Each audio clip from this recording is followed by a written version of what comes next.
Shukrani Mheshimiwa Mstahiki Meya kwa kunipa nafasi ya kuwasilisha taarifa inayotoka kata ya Kimara, na kwa ujumla wake naomba kuwasilisha taarifa ambayo inapatikana kwenye kabrasha la mwisho ambalo limetumwa kuanzia ukurasa wa 12 mpaka ukurasa wa 36.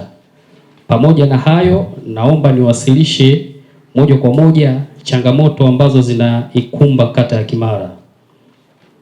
Ishu kubwa ya kwanza, kata ya Kimara katika shule yetu ya sekondari tuna upungufu wa matundu ya vyoo.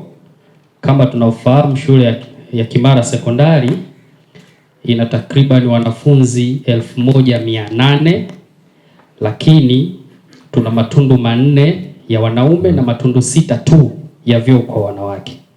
Kwa hiyo hii ni changamoto moja kubwa, na tunatamani tufahamu kwamba mkakati wa halmashauri ni lini sasa utaleta fedha kwa ajili ya ujenzi wa matundu mengine ya ziada ili kutatua changamoto iliyopo.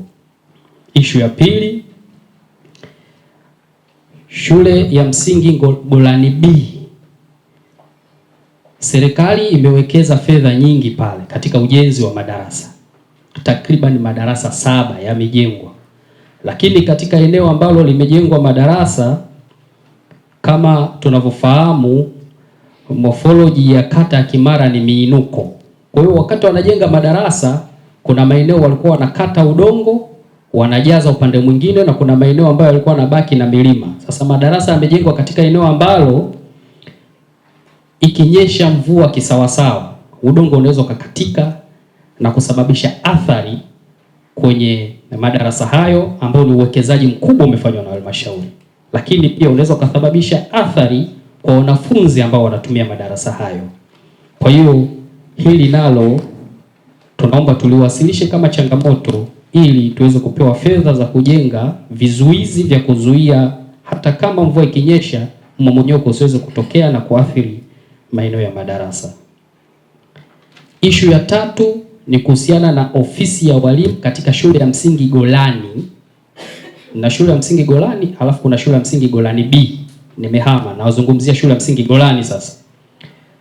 Nguvu za wananchi zimefanya mchakato na wamemaliza kujenga msingi kwa ajili ya ofisi ya walimu.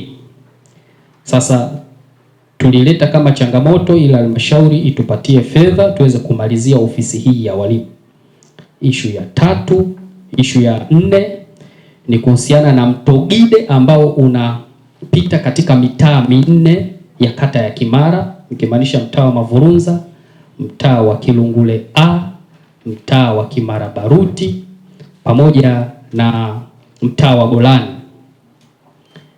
Tulipewa mapendekezo kwamba watakuja kupanda, kuna mkandarasi ametafutwa kwa ajili ya kupanda miti pamoja na kuzuia preliminary, yani kwa awamu ya kwanza, kama sehemu ya mbinu tatuzi kwa kipindi kifupi, ili mto ule usiendelee kula kingo na kusababisha athari kwa wananchi.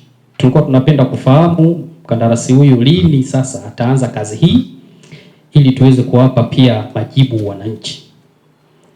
Ishu nyingine ambayo ni ya msingi sana, sisi kwa kata ya Kimara, kuhusiana na ishu ya takataka kwenye mitaa, tumejitahidi na kila mtaa una mkandarasi wa taka, na jukumu hili lipo chini ya wenye viti pamoja na watendaji wa serikali za mtaa kutafuta hawa wakandarasi, kuhakikisha mtaa unakuwa na wakandarasi. Lakini mfumo wetu wa TEMIS sijui na Tausi unachelewesha malipo ya wakandarasi. Mwisho wa siku unasababisha wakandarasi kushindwa kufanya kazi yao sawa sawa. Kwa hiyo Mheshimiwa Mstahiki, kikao chako ni vyema kikaazimia kwamba ni vipi sasa mfumo huu unaweza usiwe sababu ya wakandarasi wetu kufanya kazi yao ipasavyo. Jambo langu la mwisho ni kuhusiana na mbwa kuzurura mitaani, hasa katika mtaa wangu wa Baruti. Mheshimiwa Mstahiki, unaweza kukumbuka kwamba hata wewe tulishawahi kukaa na kuzungumza kuhusiana na hili, na tukiwa tumepewa ahadi kadhaa kuhusiana na kuwaondoa au kuwaua mbwa hawa, lakini haikuwahi kufanyika tokea pale ambapo tulijadili mimi na wewe mwezi wa pili. Naomba niwasilishe kama changamoto za kata ya Kimara, ili sasa ishu ya mbwa kwenye mitaa yetu isiwe athari kwa wananchi.